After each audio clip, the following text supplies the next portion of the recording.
तो दोस्तों, जैसा कि हम लोगों ने लास्ट लेक्चर में रेजिस्टिविटी के बारे में फुल डिटेल जानकारी हासिल कर ली है, तो अब चलिए अपने नए टॉपिक की ओर आगे बढ़ते हैं। तो आज का हमारा टॉपिक है कॉम्बिनेशन ऑफ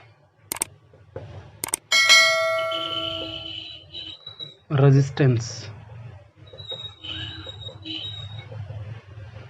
या फिर इसी को ही बोलते हैं रेजिस्टर्स। रेजिस्टेंस बोलिए या फिर रेजिस्टर्स बोलिए, ठीक है। ये रेजिस्टर वो रेजिस्टर नहीं है जिसपे आप नोट करते हैं कोई भी चीज़। ये रेजिस्टर वो है जो रेजिस्टेंस पैदा करता है। किसके बीच में? करंट फ्लो करने में रेजिस्टेंस पैदा करता है, उसको बोलते हैं रेजिस्टर्स। वो स्पेसिफिकली उसी चीज़ के लिए लगाया जाता है सर्किट में, रेजिस्टर्स को रेजिस्टेंस पैदा करने के लिए, मतलब वो इलेक्ट्रिक करंट को अपने थ्रू फ्लो करने में रोके, ठीक। तो ये क्या है, सबसे वेरी वेरी इंपॉर्टेंट टॉपिक है, मोस्ट इंपॉर्टेंट टॉपिक है ये। और इससे न्यूमेरिकल क्वेश्चंस आते हैं हर साल। आप प्रीवियस ईयर उठा के देखें तो इससे न्यूमेरिकल क्वेश्चंस आते हैं। और कभी कभी एक दो बार वो आया हुआ है, डेरिवेशन आया हुआ है, ठीक है, इस टॉपिक पर। तो आप डेरिवेशन को भी अच्छे से देखिए, और इस पर बहुत सारे भर भर के मैं न्यूमेरिकल कराने वाला हूँ। पहले हमारा थ्योरी पार्ट कवर हो जाए पूरे इस चैप्टर का, तो फिर न्यूमेरिकल पार्ट बहुत अच्छे से क्लियर करेंगे। न्यूमेरिकल ज़्यादा से ज़्यादा हम लोग कोशिश करेंगे सॉल्व करने की, अलग अलग बुक्स के थ्रू। हम लोग मंजीत कौर का भी करेंगे सॉल्व, और NCERT का भी करेंगे, और भी अदर बुक्स जितने भी हैं, रेफरेंस बुक्स, उन सब के ही न्यूमेरिकल सॉल्व करेंगे। तो चलिए इस टॉपिक को अच्छे से पढ़ते हैं। तो इस टॉपिक को पढ़ने के लिए सबसे पहले हम लोग को दो टर्म जानना होगा कि रजिस्टर्स क्या होता है। रजिस्टर, जैसा कि अभी मैंने क्लियर किया कि सर्किट क्या होता है, सर्किट मैंने ड्रॉ किया था, पता होगा आपको। सर्किट में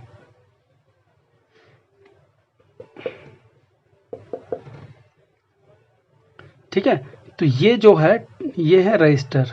इसको रजिस्टर भी बोल सकते हैं, और रेजिस्टेंस तो पता ही है आपको। तो रजिस्टर वो एलिमेंट होता है, या फिर वो इलेक्ट्रिकल एलिमेंट होता है, आप कह सकते हैं, जो सर्किट में पार्ट लेता है, इलेक्ट्रिकल सर्किट में पार्ट लेता है, जो इलेक्ट्रिक करंट को अपने अंदर फ्लो करने नहीं देता है, या फिर फ्लो करता भी है तो बहुत कम अमाउंट में फ्लो करता है, ठीक। मतलब इलेक्ट्रिक करंट को अपने अंदर फ्लो करने से रोकता है, ठीक। तो इलेक्ट्रिक रजिस्टर पता चल गया आपको। तो अब एक और टर्म है इक्विवेलेंट रेजिस्टेंस, इक्विवेलेंट रेजिस्टेंस। आप ये कुछ टर्म अच्छे से पढ़ लेंगे तो फिर ये टॉपिक समझने में बहुत आसानी होगा। इक्विवेलेंट रेजिस्टेंस ये होता है कि इफेक्टिव रेजिस्टेंस। अगर कोई सर्किट है, जैसे मैं ड्रॉ कर देता हूँ, मान लीजिए कोई सर्किट है। सर्किट का मतलब वो जो घर में हम लोग सर्किट बनाते हैं, मतलब होम रूम्स वगैरह में जो भी वायरिंग होती है, उसके अंदर ये आप एक एक रेजिस्टेंस, ये जो रेजिस्टेंस मैं दिखा रहा हूँ यहाँ पर आर, ये मान के चलिए आपके घर के इलेक्ट्रिकल अप्लायंसेज हैं, जैसे टीवी, कूलर, पंखा, ठीक है, AC, fridge, washing machine, toaster, heater, कोई भी चीज़ आप उसको मान सकते हैं, ठीक। ये सारे वही चीज़ कनेक्टेड हैं आपस में। कोई मान लीजिए ऐसे कनेक्टेड है,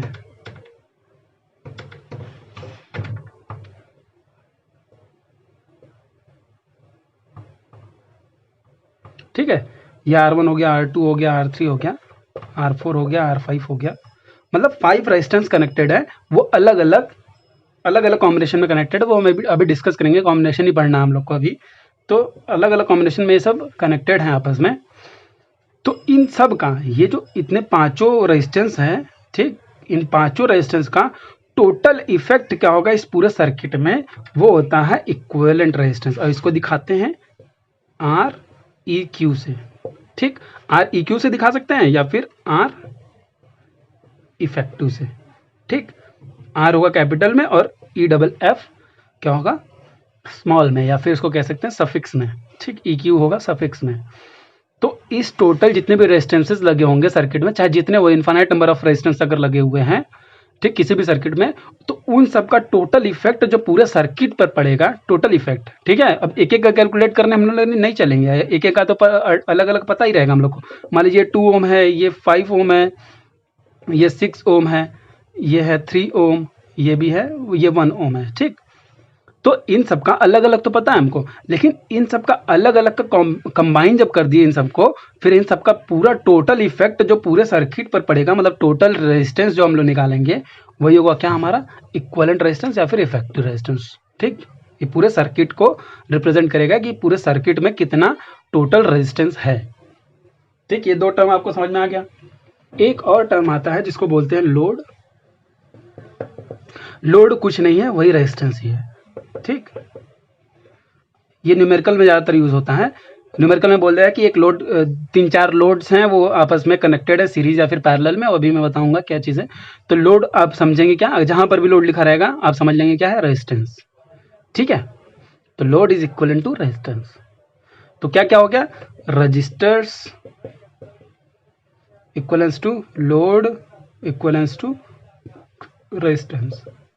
ये तीनों में से कोई भी टर्म अगर दिया रहेगा आप में न्यूमेरिकल में, तो सब आप एक ही चीज समझेंगे, क्या चीज, रेजिस्टेंस। उसको आर से दिखाएंगे और उसका सिंबल क्या लिखेंगे, ये। ठीक है, इसका सिंबल होगा ये और आर से दिखाएंगे। लोड का मतलब बेसिकली वही होता है क्या, जो हम लोग बल्ब यूज करते हैं, फैन यूज करते हैं, एसी, कूलर, पंखा, कुछ भी चीज यूज करते हैं उसका लोड है। और वही लोड क्या करता है, रेजिस्टर पैदा करता है। वही रेजिस्टर क्या होता है, रेजिस्टेंस को प्रमोट करता है, मतलब इलेक्ट्रिक करंट को अपने थ्रू पास करने में रोकता है। ठीक, तो चलिए अब डिटेल में पढ़ते हैं कॉम्बिनेशन ऑफ रेजिस्टेंस। तो बेसिकली आप ये जानिए कि इसकी ज़रूरत क्या हो गई। ठीक है, कॉम्बिनेशन हम लोग को क्यों बनाना पड़ गया अलग अलग रेजिस्टेंस या फिर रेजिस्टर्स का। देखिए, हमारे घर में या फिर हमारे रूम्स में जितने भी अप्लायंसेस कनेक्टेड है, चाहे वो बल्ब हो, ठीक, चाहे वो बल्ब हो, एसी हो, कूलर हो, पंखा हो, हीटर हो, ठीक, कोई भी चीज़ हो जो भी हम लोग चलाते हैं अपने घर में इलेक्ट्रिसिटी से कनेक्ट करके, तो उन सब का पावर जो रेटिंग लिखा होता है उस पर, मान लीजिए 9 वाट की है ये एसी है, 2000 वाट की कूलर है, 250 वाट की फैन है, 50 वाट की हीटर है, 2500 वाट की। ठीक है, सब अलग अलग पावर रेटिंग के होते हैं, मतलब ये अलग अलग अपने अंदर करंट को खींचते हैं। तो इन अलग अलग अप्लायंसेस को अलग अलग करंट देने के लिए हम लोग को अलग अलग कॉम्बिनेशन में इसको सूटेबल कॉम्बिनेशन, जो इसके सूटेबल कॉम्बिनेशन होंगे उस पर हम लोग को ये वायरिंग या फिर इसकी सर्किट बनानी होती है। ठीक है, तो देखिए अब कैसे बना सकते हैं हम इसके सर्किट। इसके सर्किट बनाने के दो तरीके होते हैं। कौन कौन सा होता है, एक सीरीज होता है, एक पैरेलल। तो चलिए दोस्तों, पहला हम लोग पढ़ते हैं कॉम्बिनेशन जो है कि है series combination.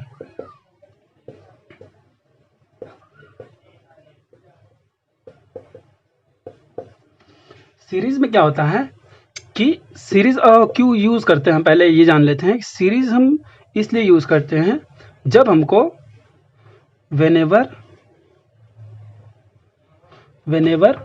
we want to decrease the current value in the circuit। ठीक, मतलब जब कभी भी हमको ऐसा फील हो कि इसमें करंट, इस सर्किट में ज़्यादा करंट आ रही है, तो अगर हमको कम करना है, जैसे मान के चलते हैं ये एक बल्ब है, ठीक, इसको ग्लो कराना है। मैं लास्ट वाले लेक्चर में वैसे ही बताया हुआ हूँ। और इसको ग्लो कराना है हमको, और ग्लो कराने के लिए हमको क्या चाहिए, ग्लो कराना है। और ये क्या है, कम पावर, सब 2 वोल्ट और 20 मिली एम्पियर पे वर्क करता है। ठीक, और हम दे रहे हैं इसको 9 वोल्ट की बैटरी, तो इसमें करंट कितना फ्लो करेगा, ज़्यादा फ्लो करेगा। तो इस करंट को क्या करना है, हमको कम करना है। कम करेंगे तो क्या, सीरीज में रेजिस्टेंस को लगाएंगे, ठीक है, सीरीज में रेजिस्टेंस को लगा के क्या कर देंगे, इसकी जो करंट की वैल्यू होगी वो डिक्रीज कर देंगे। तो जहां कहीं भी हमको सर्किट में करंट को कम करना हो तो वहां यूज करते हैं हम लोग सीरीज कॉम्बिनेशन। हमको जब करंट को डिक्रीज करना है तो हमको क्या करना होगा, वैल्यू ऑफ रेजिस्टेंस को इंक्रीज करना होगा।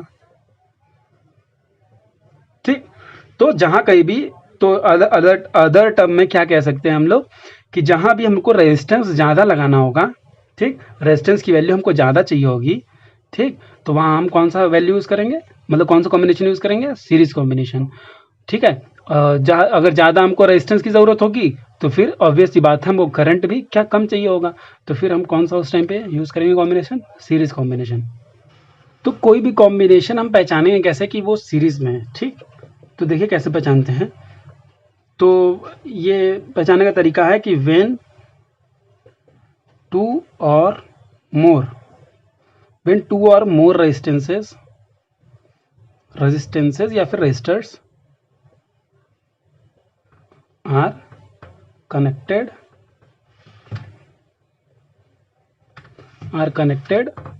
एंड टू एंड कंसेक्यूटिवली, ठीक है, देन दे आर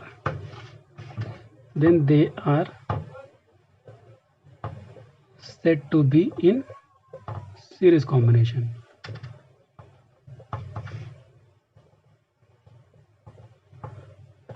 ठीक है, जब दो या दो से अधिक रजिस्टर्स होंगे, कनेक्टेड होंगे end to end, consecutively connect करना है, ठीक है। कंसेक्यूटिवली मतलब एक के बाद एक कनेक्ट करेंगे और एंड से एंड कनेक्ट करेंगे उसका, तो फिर उसको क्या बोलेंगे हम कि ये सीरीज कॉम्बिनेशन में कनेक्टेड है। तो देखिए बता देते हैं इसका एग्जाम्पल। मान लीजिए ये एक रजिस्टर है, ये ब्लू वाला एक रजिस्टर है वायर, और एक येलो वाला रजिस्टर है वायर, ठीक है।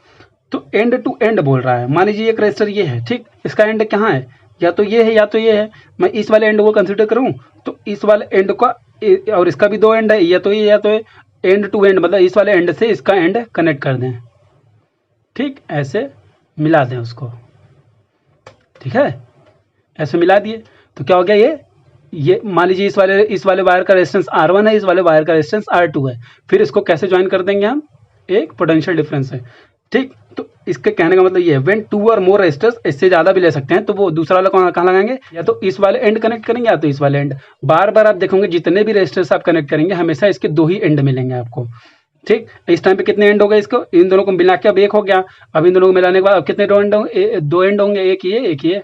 अब तीसरा हमको लगाना होगा, चाहे हम यहाँ लगा दें चाहे यहाँ लगा दें, चौथा लगाना होगा चाहे यहाँ लगा दें चाहे वहाँ लगा दें, ठीक है। ऐसे ही करके अब रेजिस्टेंस की वैल्यू बढ़ाते जाएंगे। तो देखिए इसका फॉर्मूला कैसे डिफाइन होता है।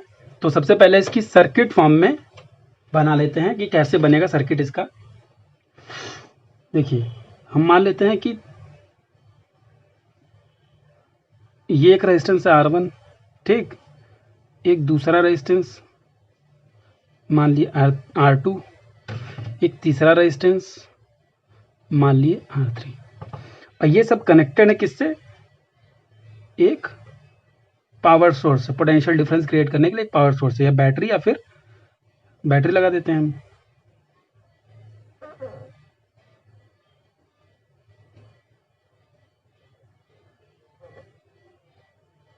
ठीक, एक बैटरी से लगा दिए, और इसका पोटेंशियल डिफरेंस हम मान लेते हैं क्या, V। मतलब इस सर्किट में जो टोटल पोटेंशियल डिफरेंस है ये मान लेते हैं पॉइंट A और ये मान लेते हैं पॉइंट B, ठीक। अब इन तीनों को आपस में कनेक्ट करके एक लंबा सा बना दिए, ठीक, तीनों कनेक्ट हो गया तो एक लंबा, इसका दो एंड हो गया, जैसे मैं बताया था अभी कि वायर को कनेक्ट करेंगे आपस में तो हमेशा कितने होंगे, दो ही एंड होंगे। तो इसका पूरा टोटल मिलाने के बाद दो एंड आ गए इसके A और B, और इन्हीं सबसे मैंने एक टोटल पावर सप्लाई को कनेक्ट कर दिया जो कि है इसका पोटेंशियल डिफरेंस V, ठीक है। तो अब मैंने कनेक्ट कर दिया तो इसके अंदर करंट फ्लो करेगा I, ये भी सेम करंट यहाँ पर भी जाएगा I, और सेम करंट यहाँ पर भी जाएगा। और देखिए कहीं करंट को और जाने का रास्ता तो है नहीं, ठीक है, करंट को कहीं और जाने का तो रास्ता है ही नहीं, तो सेम करंट यहाँ से फ्लो करते हुए यहाँ आ जाएगा, ठीक है। सेम करंट मतलब हर एक रेजिस्टेंस में कितने करंट मतलब कौन सा करंट जाएगा, यही I वैल्यू ही जाएगी। मतलब I की वैल्यू मतलब करंट की वैल्यू जो होगी पूरे सर्किट में कांस्टेंट होगी, जो वैल्यू निकलेगी मेन पोटेंशियल डिफरेंस के सोर्स से वही करंट सारे रेजिस्टेंस में जाएगा। अब इस करंट को समझने के लिए आप करंट को समझिए, देखिए कॉन्सेप्ट समझ लीजिए इसका करंट का, कि कैसे पहचानेंगे कि करंट सेम होगा या फिर डिफरेंट होगा। अब देखिए करंट को समझिए क्या, एक वाटर, फ्लोइंग वाटर। करंट को मैंने क्या बताया था, करंट को फ्लोइंग वाटर से आप कंसीडर कीजिए। करंट क्या है, फ्लो ऑफ चार्ज, तो फ्लो ऑफ चार्ज, मैं चार्ज को क्या मान रहा हूँ, वाटर, तो फ्लोइंग वाटर ही मान सकते हैं ना, करंट को मान सकते हैं फ्लोइंग वाटर। तो मान लीजिए कि एक ये नाला है, एक ये नाला है और नाला का केवल एक ही रास्ता है ये, ठीक। और यहाँ से मैं एक बाल्टी पानी डालता हूँ तो ये कहीं और दिशा में जाएगा क्या, कहीं और डायरेक्शन में जाएगा, इस नाले में ही तो बहेगा ना, ठीक, इस नाले में ही बहेगा। और इस नाले को देखिए मैं अच्छे सर्किट बना के दिखाता हूँ आपको, बड़ा सा ये नाला है, ठीक। इस नाले को घुमा के यहाँ पर ले आए, इस नाले को घुमा के यहाँ पर ले आए और यहाँ पर,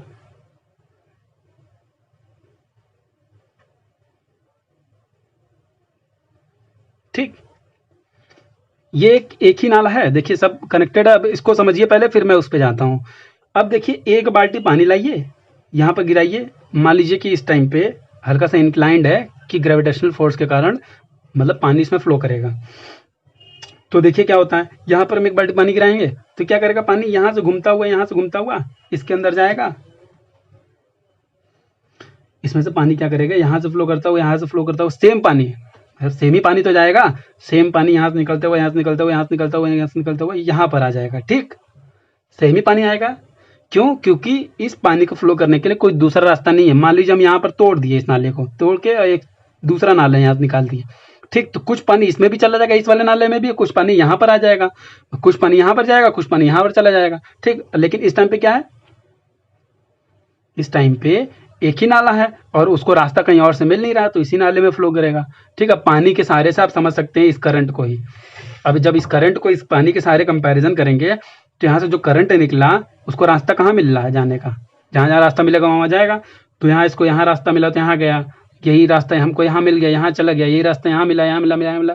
अब देखिए कहीं पर भी करंट की वैल्यू चेंज नहीं होगी, मतलब जितना पानी यहाँ से फ्लो करेगा सेम पानी हमको यहाँ से मिल जाएगा, यहाँ पर मिल जाएगा। जितना पानी यहाँ से फ्लो करेगा वही पानी हमको यहाँ से मिल जाएगा और हर एक रेजिस्टेंस में सेम पानी मिलेगा, मतलब सेम वैल्यू ऑफ करंट मुझे मिलेगी, क्योंकि कहीं और रास्ता है ही नहीं करंट के फ्लो का, ठीक। ये कॉन्सेप्ट आप समझ में आया होगा अच्छे से करंट का। अगर करंट को आप पानी समझ लें, ठीक, करंट को आप फ्लोइंग पानी, फ्लोइंग वाटर समझ लें तो आपको समझने में बहुत आसानी मिलेगी, ठीक है। अब देखिए ये टोटल मेरा पोटेंशियल डिफरेंस था, सब में तो वाटर मतलब सेम है, तो वाटर ही आ रहा है बार बार। सभी रेजिस्टेंस में जो करंट की वैल्यू होगी तो सेम होगी, क्या होगी, आई। लेकिन जो पोटेंशियल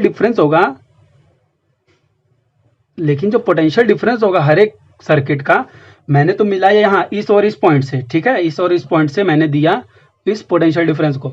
अब लेकिन अलग अलग जो रेजिस्टेंस है, अलग अलग रेजिस्टेंस, क्योंकि अब पता होगा आपको पोटेंशियल डिफरेंस का डेफिनेशन क्या होता है, कोई भी दो पॉइंट ले लेते हैं, वहां से कनेक्ट कर देते हैं बैटरी को, ठीक है, वहां से कनेक्ट कर देते हैं बैटरी को, तो उसमें कितना होगा, सेम पोटेंशियल डिफरेंस होगा। लेकिन अब अलग अलग जब हम रेजिस्टेंस को देखेंगे, इस वाले रेजिस्टेंस को अलग कंसीडर करें, इस वाले रेजिस्टेंस को हम अलग सर्किट कंसीडर करें, तो इसमें पोटेंशियल डिफरेंस अगर हम नापेंगे यहाँ से वोल्ट मीटर लगाकर, ठीक, तो यहाँ पर कितना पोटेंशियल डिफरेंस आएगा, मान लेते हैं V1।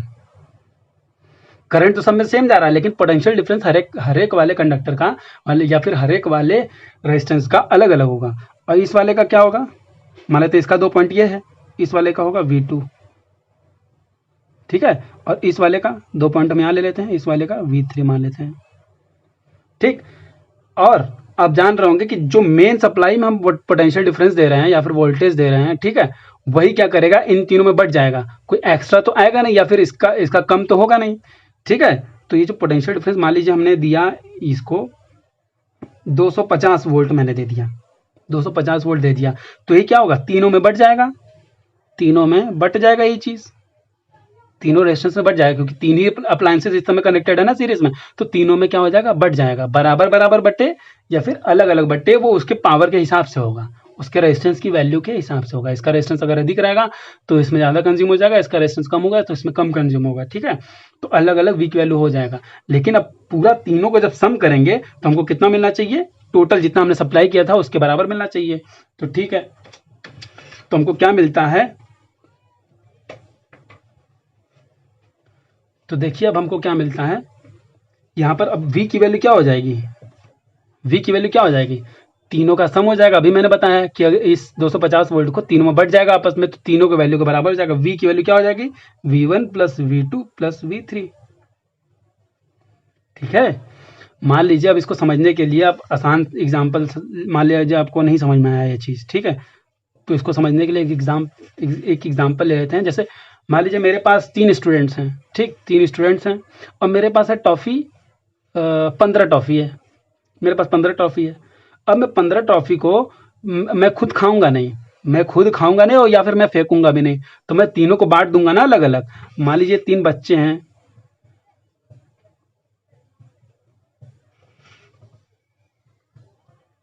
अच्छे से समझना ज़्यादा ज़रूरी है, भले टाइम चला जाए आपका, ठीक है, लेकिन समझ में आना चाहिए। देखिए मान लीजिए मैं यहाँ पर खड़ा हूँ, अब मेरे ये 3 स्टूडेंट्स हैं, ये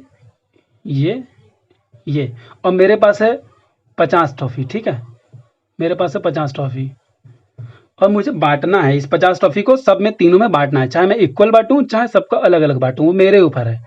मैं चाहे इस वाले को ज़्यादा दे दूं, इस वाले को कम दे दूं, या फिर इस वाले को ज़्यादा दे दूं, वो मेरे ऊपर है। और मेरे पास 50 टॉफ़ी है, ना तो मैं कोई भी टॉफ़ी खाऊंगा, ना तो मैं टॉफ़ी फेंकूंगा, ठीक। तो मैं क्या कर सकता हूँ, मैं सबको मान लेते हैं, मैं इसको दे दिया 15 टॉफ़ी, तो अब मेरे पास कितना बचा, मैंने 15 टॉफ़ी दे दिया इसको, तो मेरे पास बचा 35 टॉफ़ी, 35 टॉफ़ीज़ मेरे पास बचे हुए हैं। मान लेते हैं मैंने इसको दे दिया 20 टॉफ़ी, तो अब मेरे पास कितना बचा है, 15 टॉफ़ी। तो फिर मेरे पास जो 15 टॉफ़ी होगा, ना तो मैं फेंकूंगा ना तो खुद खाऊंगा, मैं 15 टॉफ़ी इसको दे दूंगा, ठीक है। तो अब इन तीनों लड़कों के पास जितनी टॉफ़ी हैं, इन सब का सम करेंगे तो 15 प्लस 20, फिर इसके पास भी कितना है 15, तो कितना आ गया टोटल, आप ऐड करेंगे कितना आएगा 50, क्योंकि मेरे पास जितना टॉफ़ी था मैं सब बांट दिया इन दोनों में, तो टोटल कितनी आ गई 50 के बराबर ही आ गई ना। तो मतलब अब इसी को मान लीजिए आप क्या है, ये V है, मेरे पास V टॉफ़ी है और मैंने इस वाले बंदे को दिया V1, इस वाले बंदे को दिया V2, इस वाले बंदे को दिया V3, ठीक। तो टोटल जो V बराबर होगा क्या आएगा, तीनों के सम के बराबर ही तो आएगा, V1 plus V2 plus V3। ये अच्छे में समझाने के लिए मैं इतना डिटेल में इसको कर दिया, भले ही टाइम जा रहा हो, लेकिन आपको अच्छे से समझ में आना चाहिए। मेरा ये मतलब है, मैं ये हमेशा से ये फॉलो करता हूँ कि बच्चे को समझ में आना चाहिए, टाइम चाहे जितना लग जाए, ठीक है। तो चलिए ये समझ में आ गया आपको, V equals to V1 plus V2 plus V3, ठीक। अब हमको पता है ओम्स लॉ के थ्रू, ओम्स लॉ हम जानते हैं, पढ़ चुके हैं ओम्स लॉ के का जो रिजल्ट आया था वो क्या आया था, V इक्वल्स टू IR, पता होगा सबको, ठीक, V इक्वल्स टू IR। अब हम जानते हैं यहाँ पर I क्या है, कांस्टेंट। यहाँ पर देखिए I सभी रजिस्टर्स में एक ही जा रहा है, मतलब I इस वाले रजिस्टर में भी I जा रहा है, इस वाले रजिस्टर में भी I जा रहा है, इस वाले रजिस्टर में भी I जा रहा है, सभी में I जा रहा है, ठीक। तो I की वैल्यू तो कांस्टेंट है, तो V अब जो है ये V क्या है, टोटल वाला पोटेंशियल डिफरेंस जो हम प्रोवाइड कर रहे हैं, तो V इक्वल्स टू IR, तो V इक्वल्स टू I, और जो टोटल मैंने क्या बताया था इक्विवेलेंट रेजिस्टेंस के बारे में, मैंने बताया था कि जो टोटल पूरे सर्किट का इफेक्टिव रेजिस्टेंस होगा ना, तो इन सबको मिलाने के बाद जो हम टोटल रेजिस्टेंस निकालेंगे वो क्या होगा, हमारा इफेक्टिव रेजिस्टेंस। तो वो इस पे डिपेंड करेगा ना, V वाले वैल्यू पे डिपेंड करेगा। तो V की जगह पे हम क्या लिखेंगे, I इंटू R, वो भी कौन सा होगा, इफेक्टिव वाला, क्योंकि हम टोटल इस समय ले रहे हैं। टोटल जब ये V जब हम टोटल में दे रहे हैं, तो अब रेजिस्टेंस भी लेंगे तो वो भी टोटल वाला ही लेंगे ना। और करंट कितना है हमारे पास, I, क्योंकि पूरे सर्किट में करंट क्या है, कांस्टेंट I रहेगा सब में, ठीक है। तो I इंटू R इफेक्टिव। अब V1 की वैल्यू क्या लिखेंगे, I इंटू R क्या है यहाँ पर, V1 की जगह पे R की वैल्यू क्या है यहाँ पर, R1।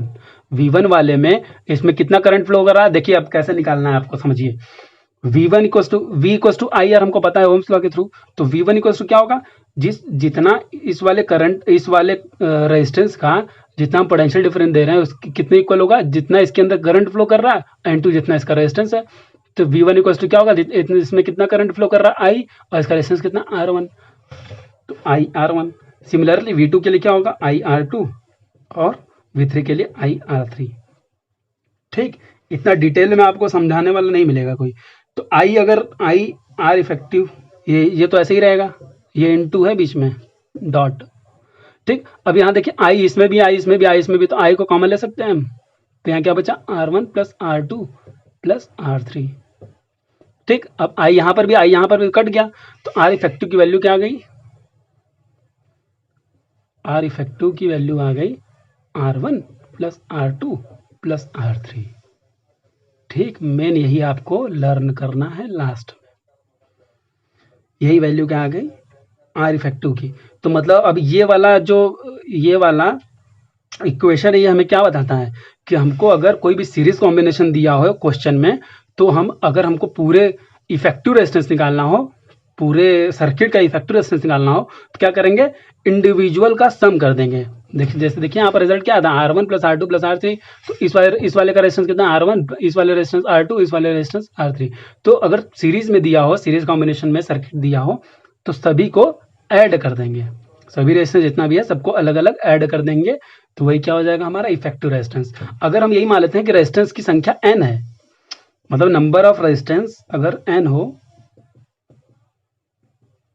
इक्वल्स टू n, ठीक, मतलब n नंबर ऑफ रेजिस्टेंस अगर कनेक्टेड हो सीरीज, ये तो कह नहीं सकते कि हम एक घर में या फिर एक रूम में हम केवल 3 ही बल्ब जलाएंगे, हम 100 बल्ब जलाएंगे, मेरे ऊपर है, मैं 500 बल्ब जलाऊंगा, मेरे ऊपर है।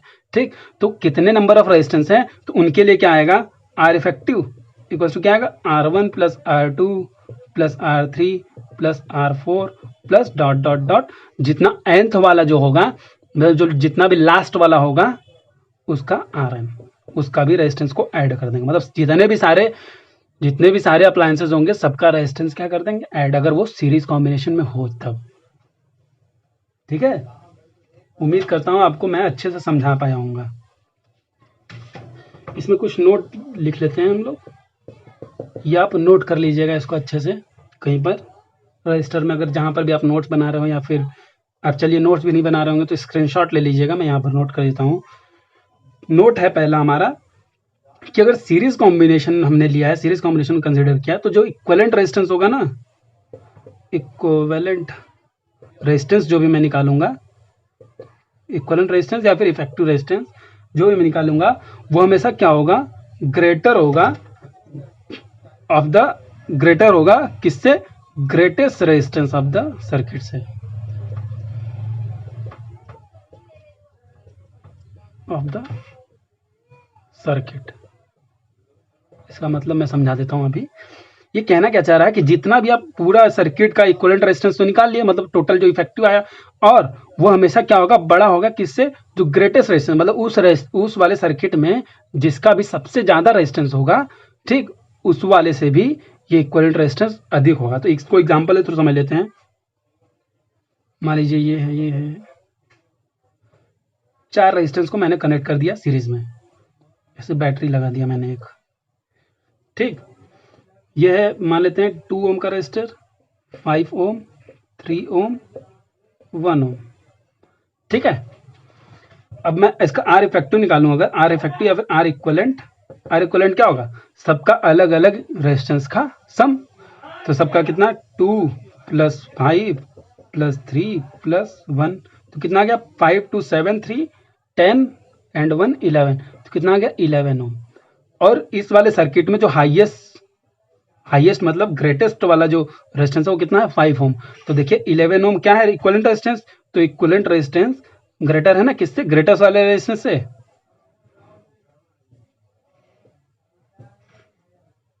समझ में आया आपको? जो मैंने ऊपर लाइन लिखी है वो आपको समझ में आ रहा होगा इस एग्जांपल के थ्रू, कि जो भी ग्रेटेस्ट रेजिस्टेंस होगा इस सर्किट का, वो हमेशा कम होगा equivalent resistance of the circuit.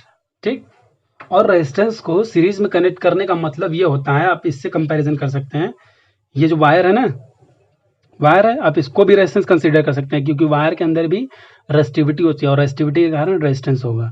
ठीक, तो ये भी मान लीजिए कोई रजिस्टर है, ये भी मान लीजिए कोई रजिस्टर है, और इसको मैं जब ऐड कर दे रहा हूँ सीरीज में, ठीक, सीरीज में ऐड कर दे रहा हूँ, ठीक, तो इसका लेंथ क्या हो गया? बड़ा। अब देख पा रहे होंगे कि अब लेंथ क्या हो गया? बड़ा। और इसका टोटल इफेक्टिव रेजिस्टेंस क्या होगा? इसका जो भी रेजिस्टेंस होगा, इसका रेजिस्टेंस होगा, दोनों को ऐड कर देंगे तो टोटल इफेक्टिव रेजिस्टेंस आ जाएगा। तो सीरीज करने का मतलब, सीरीज में किसी भी सर्किट को कनेक्ट, किसी भी रेजिस्टेंस को कनेक्ट करने का मतलब यह है कि आप सिमिलर है कि अगर आप लेंथ की वायर को इंक्रीज कर दें, लेंथ की वायर को इंक्रीज करना ही क्या कहलाएगा? कि रेजिस्टेंस को आप सीरीज में कनेक्ट कर दे रहे हैं।